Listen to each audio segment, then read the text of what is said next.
All right. Hey guys, we are back. It's been a minute. Appreciate all the subscribers. Before we start, make sure to smash the like button and also subscribe to our channel. Chris, let's get it rolling. What are we talking about today? Talk about why you got a vest on. What's going on? It's freezing Wow. It's like 40 degrees out. You got a vest on. Why do people wear a vest? Warm Why do climate. people wear a vest? Why do people wear? To stay warm. But you don't have anything covered up. You just like party. There's a fashion statement that goes along with it as well too. Okay. Well, you don't have to be no fashion. We're just doing our body. Man. Let's go. All right. All right, go ahead. So yeah, today we're going to talk about how traveling kind of changed your perspective or views about success. 100%. 100%. Okay, so first a little background. We've been to 22 different countries. Probably this time next year be closer to 30. That's just through just having fun, you know, Costa Rica, Dominican, Jamaica, Mexico, some of that kind of stuff, just traveling, you know, different parts of Central and South America, North America, obviously in our own country. And then expanding, we opened up our foundation, and one of the things that we are firm believers in, as you know, is we want to make sure that we try to visit as many of the folks that we can that we're trying to help and support. Just to give them a little bit of accountability and help us to kind of develop a relationship with them. And one of the things, if you look back at the history, you know, of my life and how I kind of got started, one of the things, success was always about the dollar, right? About the money and the money and the net worth and the net worth and the money growing and growing and growing and growing. Still maintaining a healthy balance with, you know, integrity and principles and moral compasses and things like that. But really was focused on materialism a lot, you know, and still, you know, being a Christian man, still trying to serve God the best I could, but very focused, very driven on those materialism type of things, right? And so that's how kind of things were shaped and how I kind of, you know, was able to, in my own brain, kind of justify, you know, my belief system around materialism. And I started to travel really, I think my first trip really overseas for any kind of missions was in, I'm gonna say 2006 maybe, something like that. It's almost 20 years ago. And my eyes were opened quite a bit by that. And I'll never forget, like, we're in this area in Honduras, very, very poor floodplain area, a place called Savannah, Honduras, on the coast. Mm-hmm. And beautiful, you know, ocean, all that, but the structures are 10, 12, 15 feet up off the ground. You know, these basic, you know, pylons, pillars, so the water could kind of pass through. And we're going through this village, and we're building a pharmacy at that time. And the same thing, we're building 10, 12 feet off the ground. So it's a real challenge. And as we go through the village, it's like a little, kind of like a road. What do you mean a road? It's just a little, like a U-shaped kind of, not even really gravel, dirt. And 50, 60% of kids, 70% of kids, no clothes. Someone had ringworm, never even seen that before. And ringworm on top of their head. Yeah. And they were just happy kids, you know. They would just sit there and watch us and help us and kind of talk to us. And I learned right away that I felt like, you know, God had put me on this earth in the position that I'm in the country that I'm in America, to help those people. That's my purpose, right? Because they don't know any different. They don't know what the word success means. Their success is today I get to eat today, right? I get to kind of have some food or, you know, grab some shoes, some clothes, whatever. And so that was kind of the first real hardcore impact on me. It really got me to kind of look things in a different perspective. But prior to that, you know, I was never really and still not really like a name brand guy. You know, I'm not into the name brand, the clothing, and all those kinds of things. You know, it took me losing my phone to buy this thing here, because, you know, I old school flip phone, you know. Or remember some of that. Yeah, exactly. Yeah, it was like I was forced to buy it, right? And I could care less about the latest and the greatest. And in my Bible, you can see it's like, oh, that's all I can twirl, leather and all this kind of stuff. But I'm still that way. And I think that's my background and my dad and grounding me and things like that. But so much of materialism in our culture, it's all about look at me, watch me, follow me, like me. It's me. And people think that that's success, or followers, likes, or all those kinds of things that they have, and it's just not the case. I think that kind of started that process over like a 20-year period. The more I traveled, the more I realized that I'm kind of on the right path now. And it's not necessarily about the things we think are important. It's about inside. What do you have inside of you that you can share and give and contribute to others and help? Seems like I'm kind of rambling here a little bit. Go ahead. Yeah. So that's kind of how that metamorphosis kind of started. It started with understanding that there's another big world out there that exists that I never even knew existed. And I'm blessed to be able to participate in that now and to share that, with our listeners and our viewers, and kind of share some of those things that we've come across over the years that I would define as success. Things that you're not going to think about. Okay, have nothing to do with money, or nothing to do with materialism, or anything financial, but really just core people helping people. Is that when you saw that success wasn't a destination, but was it more of a journey along the way? I think that's true, yeah, because my definition continues to change, right? I mean, I'm 66 now, and as recent as 3, 4, 5 months ago, I'm changing a lot of things that we're doing as a company, as an individual, as our family. We're trying to do some things to try to help people even more than we are now. And that's, to me, is going to be like, holy smokes, we're able to do this and really kind of get after it, in a big way. So yeah, I think it's a journey. Because if it's a destination, once you hit it and you're there, then what? Okay, you kind of look around. So okay, what's next, right? So I definitely think it's a journey. It's a continual journey, and it changes. Like you're on this road, right? Next thing you know, you take a turn, and you kind of move over here, and then you take another turn, you go back, and you end up in the same journey. It's just you're kind of getting there in a different way, if that makes sense. Yeah, and then my next question then is, does it evolve because you're experiencing different things, or are you expecting, as you're experiencing new adventures, that your definition for success changes? Or are you saying that, hey, it might at some point kind of stay the same? Like how does that? I think that our definition should change, right? As we go through life, if we're really growing and pushing and stretching ourselves, and as my son taught me, discomfort. I mean, listen, life is comfortable, and we can make it nice and cushy and easy and all those kinds of things. But I think that when it's uncomfortable and we stretch and we push ourselves and we do things that we don't want to do, then I think that definition changes, right? It changes with us. As we change, our definition should change. And I think the more I'm exposed, the more you're exposed, anybody's exposed to different experiences, life experiences, I would think that just it's a kind of a natural transformation that their definition will change. Do you think that because I know, just coming from a different culture, how when I first came to the United States, I almost was in a kind of like a culture shock.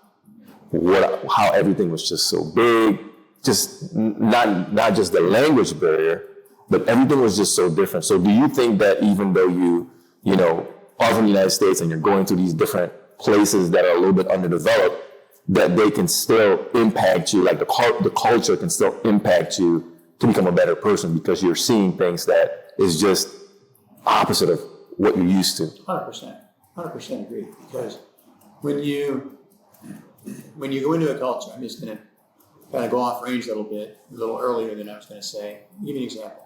So in spring of 2024, my wife and I went over to Africa, and we're up in the Maasai tribe, which is a very specific culture. where we were. And the Maasai tribe has different culture, different ways of doing things, and different ways to worship, and all these kinds of things. So it's hard to describe. We're just in this landscape, and houses are very, very far apart. Right? They're just little huts, And Joseph, and hopefully he can hear this and listen to this. He was kind of a leader in that area there, right? In some of the churches and some of the families. And we asked him, what can we do to help you? And he said, I need to buy a container, a holding tank for water. He said, our people don't have enough water. And so it's just like 500-gallon holding tank, right? And how much money? $500. So for $500, there's a group of 7 or 8 of us or whatever, with this trip. We just put together and gave that money. But here's the success part. And he said, well, how does that work? And he basically said, it's as if he jumped out of the Bible and, when Jesus talks about they had everything in common. They shared their possessions. If today you need water, tomorrow I need medicine. Mm-hmm. If today you need food, tomorrow I need clothing. He said that village shares everything. I mean, there's no 7-page application, right? There's no qualifications. Right. There's no all these forms to fill out. They just gave it away because they were a family. They were united that way, right? To me, that's an indescribable success because that's the ultimate. There's no judgment. There's no I'm not really sure that, you really should go get a job. You really shouldn't have these issues that you put upon yourself. And it's none of that is part of it. It's all together. It's all together. And I wanted to just read this, just random, right? Random. Because WhatsApp, everybody communicates overseas on WhatsApp. He just randomly what is today, a week ago today. Who? Joseph, okay. He texts me, he says, hey, hello, Brother Chris, I'm fine. I hope that you're doing well. How is your family doing? That's success. Just random, just out of the blue. Yeah, just for no reason. That's, how things change, right? And your definition, I think, has to change with some of those things. If you could go to your younger self, what's one truth you could identify from you could teach your younger self to where you're at today about success? That's easy. It's something I try to do now. 4 words. 4 words. When Jesus was talking and teaching, the Pharisees who were better than everybody and experts and kind of uppity, right, were challenging him. He said, hey, what's the greatest commandment? And Jesus says, love God. And he said, the second one is just like it. Love your neighbors yourself. That's it. So if I could tell my younger self what's the most important thing when it comes to success, it would be love God. And you love God by loving people. Mm-hmm. That's where it all starts, stops, begins, in between, ends, and all of it. That's where it all kind of comes together. And if you really think about it, our culture right now is incredibly polarized. We're kind of getting off the That's all right. This to me is success, right? Yeah. And our culture is dangerously polarized. Very, very, very dangerous with the incredible amount of hate and it just blows your brain up if you just get sucked into it, whether it's social media or reading articles or listening or watching or whatever. But imagine a world where if every Sunday, every preacher for 1 week said, we're all preaching the same thing. Love God, love people. We're all going to preach it. We're not going to talk about all the other things that are going on and all the other things that Jesus taught. We're going to study Matthew 5, 6, and 7. We're going to talk about, the Sermon on the Mount, and we're going to try to live that out.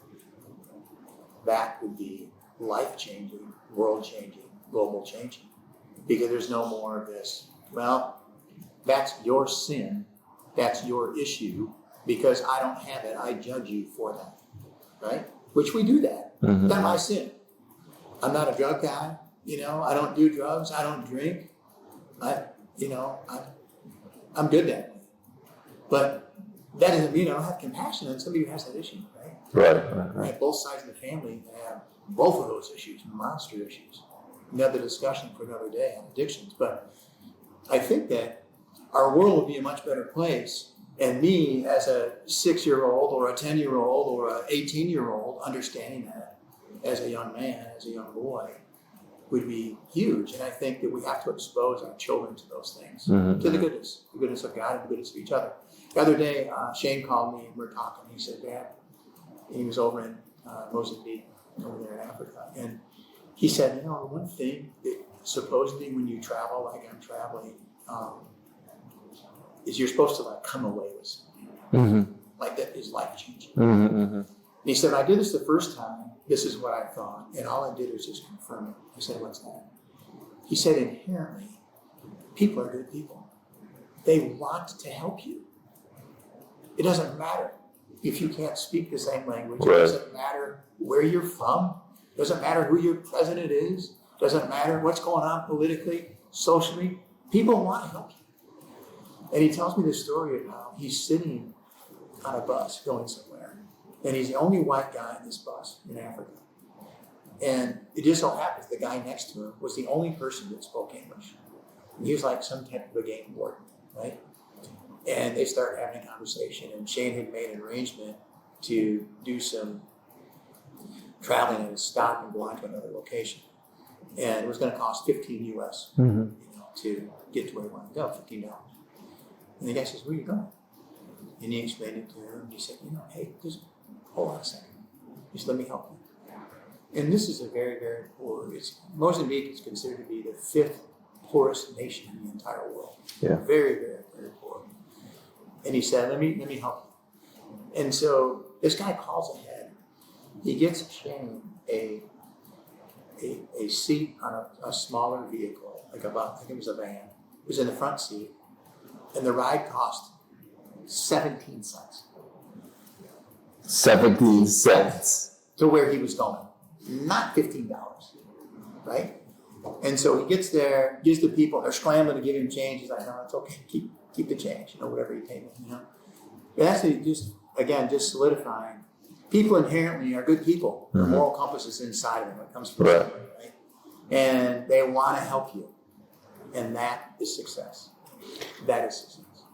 So one of the things, as we talk about traveling, because I've traveled a little bit, Asia, gone there a couple of times.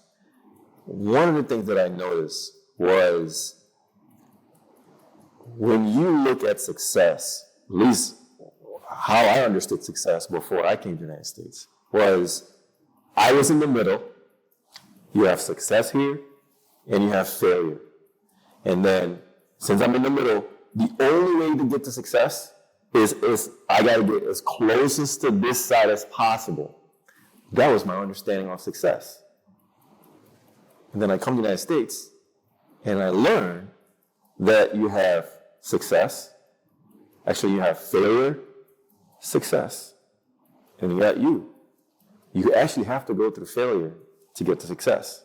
So my question is, what was one of those failure moments that you stumbled on as you've traveled so much? Failure moment related to success. I have one. Sad story. Same trip, actually a different trip, but same location in Sedona. Okay. I don't know if I should share this. This is kind of, it's the ugly side of man. No, the Spanish word for candy. They always ask for candy. And we would give them peanut butter and jelly sandwiches, and they would lick the jelly off the sandwiches and throw the sandwich on the ground. They just love the sugar, right? The high they get from the sugar. And so we're going through. There's a group of men in this van, and they're throwing candy out. These kids are just, they're just like ants, around a banana or something. They're just scavenging this. And he made some off the comment, about, that's the best they're going to get today. Just some stupid comment, like that. And that to me was a huge failure. That's a huge failure. Because you're giving somebody a piece of candy, so all of a sudden you kind of elevate yourself, That's sad. It was sad to me. I felt very sad and very hurt by that. And one of the things I try to realize is getting back to how we treat each other, right? Imagine God up there in the heavens, looking down and seeing how man treats man. Mm-hmm. He must just weep and just cry profusely. And how we treat each other sometimes. I think that is a huge point of it, is that we got to treat each other better. We just have to be kinder. It isn't hard to be nice to people, A book called The Four Agreements. It's a small little book. There's three of the agreements I know. The last one I don't recall. But one of them is, don't take things personally. That's a hard one, man. That's a hard one. I got ripped in an email our company did yesterday about something, and I was grumpy, I was crabby. I'm just like, I kind of spit a little bit at our staff. 20, 30 minutes later, I'm like, you dummy, why'd you do that? Don't get worked up. Mm-hmm. Apologize, for being grumpy. No problem, all good. But don't take it personal. That's hard. 2, lead with integrity. Always have integrity. No matter what you do, always have integrity. Have the utmost integrity in what you're doing in life. And the third one honor your word. If you say you're going to do something, you do it. If you say you're going to be on time, like this morning, you're 15 minutes late, be on time. No, seriously, right? Honor your word. If you're going to commit to something, you commit to it. Mm-hmm, mm-hmm. Those 3 things. The other one just escapes me. But I think, again, success isn't about materialism. That's like the least, in my opinion, of what success really means. Yeah. Guys, man, seeing little kids smile and come up and hug you, I can't even imagine. It's just incredible amount of success. Everybody needs to be loved and nurtured and touched. And, I remember one time we were in a very, very poor village, and we were playing with kids, doing little just games and stuff. A little girl comes up to me, hadn't bathed, smelled like feces and urine, and she was just on my lap, just looking for some love. That's success. Mm-hmm. That's success. It's interesting. You this little thing about being on time. Yeah. So let me tell you this. Let me give you a story. Let me give you a story. So are we doing on time? We're doing good? 18 minutes, 19 minutes left. All right. Okay. Let me give you this story. So when I travel overseas, right? Especially in the countries where the main transportation is like public transportation. Mm-hmm. So when you say something is going to start at 10 o'clock, it never starts at 10 o'clock. No. Have you noticed that? No. Yeah. Even flights, too. Like inter-country flights are even just yeah. But in the United States, it's totally different. Oh, yeah. That's one thing that I had to learn, is that when something starts at 10 o'clock, it starts at 10 o'clock. Yes. You actually have to be here before. That's right. You see what I'm saying? So you're late, but it's a different kind of like mindset shift. Yeah. As you travel, you see the different things that, We're just charging so fast and so hard all the time, our culture. Everybody else says, it looks right. What is your problem, man? Yeah. in Cuba, it takes 2 hours to eat dinner. And I'm not talking because they're serving you like 8 courses. It just takes 2 hours to get the food, prepare the food, and just kind of get out there to you. A mentor might even say in the past is like, you can have any excuse you want why something didn't happen. And it actually could be a legitimate excuse. But the fact of the matter is, you were still late. See, when you look at it from that perspective. So we're going to talk about that right now? No, I'm just giving you, no, when you said that, when you said that, I was kind of like, it kind of opened up some talking points of since we're traveling, kind of get to see. But yeah, it's some valid points there. Just how different travel opens you up to different things, mindsets. I think we've talked about the materialism. We talked about the spiritual part of it. I think also, there's a couple other things to talk about. Physical? The physical part of success, I think, is really huge, right? How do we take care of ourselves? How do we take care of our bodies? What are we doing to make sure that we get enough sleep, that we're not spending too much time with the blue lights, that we're ingesting things that are helpful for us, the physical. I'm getting off the physical part, but you stay on the physical for a couple minutes. I think that the physical part of success means I'm doing what I can with what God has given me. God has given me this body, and He's given me this energy, and He's given me these different things physically. I need to try to protect those and try to grow those and nurture those and try to take care of those. And I mean, there's so many poisons out there, right? There's the gambling, there's the eating disorders, there's the alcohol, there's the drugs, the chemicals, there's sex addictions, there's 4, 5, 6 different, I'm trying to miss some other things.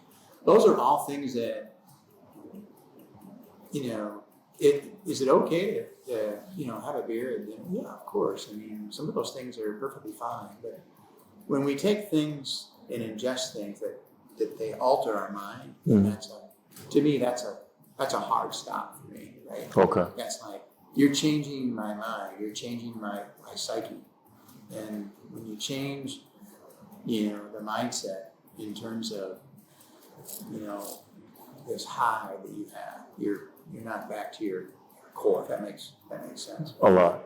So a little bit of poison can turn into a little bit more and a little bit more, and then pretty soon it consumes you,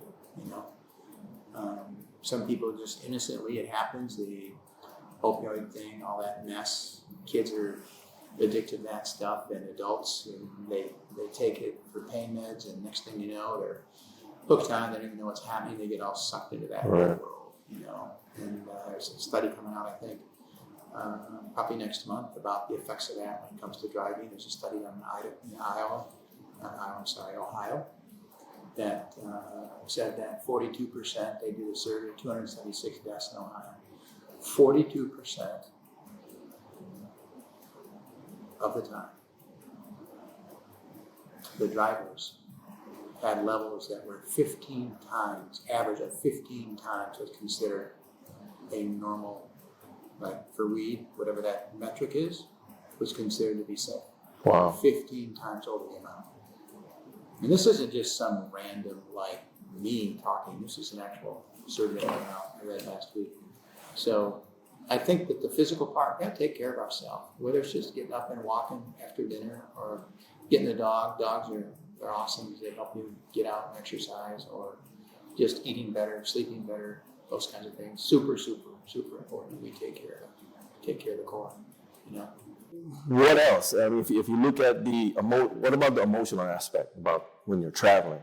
Can you kind of dive in a little bit on that? I think not just traveling, but just in general, your emotional and your mental health are what I mean by that. I don't know if I've shared this or not, but when I first bounced from working for ComEd Electric Company, around here as a meter reader, hopping fences and spraying dogs and all that fun stuff, and I'd go home, get done 11:30, 1 o'clock, put a collared shirt on, and go sell real estate part time. That's how I kind of got into the real estate world, and I quit that after 5 years. Well, anyway, one of the one of the things that happened, during that time frame is our daughter was born. So 1 week after our daughter was born, I quit on that. Wow. I didn't just light the bridge on fire. I just blew it up, man. Blew it up. Look back, there, nothing but cinders. Right? So my wife's not working outside the home. I got a baby that's basically, she's a week old. I gave him like a 3-week notice, and I quit on that. Nothing but cinders behind me. So I go tell a family member, and family member says, "You never make it. You can't get along with people. You're too ornery." I'm like, wow. What? But that was like, yeah, I took that and put that little jar of gasoline every time I need a little spark. I poured it on there, It sparked me, it motivated me to push harder, right? Mm-hmm. That's the emotional and mental health part of it. Gotcha. Not everybody's going to support you in what you're doing. They're not supposed to because it's your dream. They think that they have a better way. Mm-hmm. They think that they know more than you. As they sit in their, in their couch and got their remote in one hand and their whatever they're drinking in the other hand, and they're telling you what success is. Mm-hmm. Mm-hmm. And so I think it's real important that we protect the emotional support that we have, the support system we have around us, as well as the mental health. Some of the things that I was challenged with in life that I fought for 45 plus years is my mental health. Wow. I finally went on a counselor that walked me through some things that smacked me around a little bit, told me what I needed to do to get rid of some of the demons I had that were affecting me. And this happened like 5 years ago. That's an amazing episode. We'll have to talk about that sometime. But we have to protect ourselves.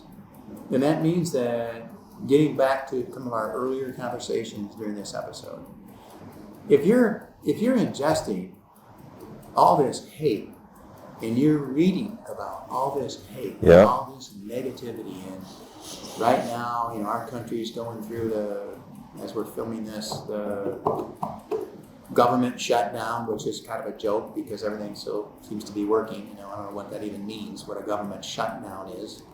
I wish the government would shut down and let us run things, but that's another conversation. But there's just so much around that, right? So much energy around that. Mm-hmm. And pretty soon, before you know it, you're in this vortex and you get sucked into the articles and the reading and those people are just puppy. And you're like, man, you gotta stay away from that. You gotta feed the mind the good stuff. Yeah. Because what you feed the mind comes out through your heart. It comes out through your mouth. And I think it's important that we protect that and we hold those things dear to us and close to us. Because, man, if you start going down that rabbit hole and that mind virus takes over you, right, left, middle, woke, no woke, whatever, and pretty soon your mind is just closed. Yeah. And you are not open to any ideas, thoughts, things that could give you a different perspective, a healthier perspective. I hate to think that 10 years ago or 15 years ago I'm the same person that I am now. That's a whole different Chris. 25 years ago, crazy different Chris. And 40 years ago, oh my gosh, who is that guy? Mm-hmm. But those are all changes that I want to make and enjoy making because ultimately I'm happier, I have more peace, I'm more chill. I practice the 24-hour rule. I think we've talked about that. Sometimes it's got to be the 10-second rule because I'm so fired up. That old Chris, he's poking me. He's just flicking me in the ear, trying to get me to respond. Yeah. So I think that it's important that we kind of protect ourselves from that. Yeah. And that means sometimes we got to cut people out, man. You got to cut people out of your life that are bringing you down. Bad energy. If you can't, getting married, you can't really choose, your in-laws. They're there, and hopefully they're not your in-laws are not outlaws. That's the key to that. In closing, is there anything that maybe you would want to talk about that you didn't get a chance to? Yeah, 100%. Let me read you something. I'm a big Proverbs guy, right? There's 31 chapters in the book of Proverbs in the Old Testament. So we're going to read you. We're talking about success. I'm going to read you right out of the Bible. Solomon says, Proverbs chapter 16, verse 3, commit to the Lord whatever you do, and your plans will succeed. Wow. So that's a pretty big one. Self-explanatory. Two books I'd like our listeners, viewers to read. The first one I already talked about is The Four Agreements. The Four Agreements is a great book. I didn't bring it with me, so I don't have the author.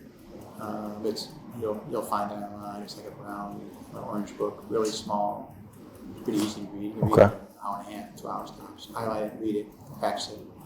Sometimes I'm feeling down, right, in the mental part. I go back to that book and remind myself. I got a couple really challenging things coming up next couple of weeks, and I'll be kind of plugged into that and make sure I stay grounded. Yeah. But the second one, and this has to do with kind of the materialism thing of success that people think about, is a book we've talked about, I think, on here before, is Die with Zero. That book talks about basically not just the financial part of it, but the experiences, the life experiences that we're kind of missing out on, right? The other day, a friend of mine sent me a video where he was diving. And if you know anything about diving, I mean, I have a hard time equalizing, and my ears get all weird, but it's hard for me to equalize because you're going down. You have to get the pressure to kind of balance out so you can keep going. This particular dive, it's the first time he'd ever done this, where he's a pretty good diver. He said, well, first of all, he sent me a picture. Now, see, he's in this boat. It's like a rubberized raft, right? With 280 horsepower engines on it. They're bouncing up on the waves and they're crushing it, right? And they're just going out where they had to go. He said, Chris, I don't think you can handle the dive. It was pretty rough. I said, okay. So what happened? He said, well, it's the first time I ever go where usually you go out one at a time. You check, the regular goes down, you meet. Everybody jumps out of the boat. There's like 6 of them. Jump out of the boat at the same time. And head first, 90 feet straight down. Jeez. Diving 90 feet straight down, right? And then it's calm. Because the current's moving so fast. Okay. That you've got to get down there as quick as you can. Well, you got to be able to equalize. You got the rad, all this stuff going on, right? And so they get down there, and he sends me a video of it, and he's kind of waving. But before he's waving, you see this like school of these hammerhead sharks going like right past him. What? Yeah. These sharks are going past him. He's waving to me. And then he told me later, he said, there's another 20, 30 I didn't even film that were still coming. And then the next day, he said, Jeez. Tiger sharks. Which a tiger shark is considered to be the second greatest predator behind the great white. Okay? So he's in this area, and that was his whole point. This is the best time of his life. He went down there, and a tiger shark is coming from in this case, from his right side. If you're a hunter, you know like broadside means it's just swimming. It sees him, turns, comes toward him. Oh no. He said it was within 15 feet and just took off. He just stood completely still, didn't move. That is time with zero, man. That's a life experience, right? That's so pick your life experience, and that's kind of a long story, but that's a great example of a life experience. So yeah, pick your life experience, whatever it is, man. That's awesome. Yeah. That's awesome. That's success. That's awesome. That's awesome. Yeah. Well, that's a great episode. Hopefully you guys enjoyed it, and get ready for the next one. Don't forget, subscribe and like this episode. See you guys next week. Take care.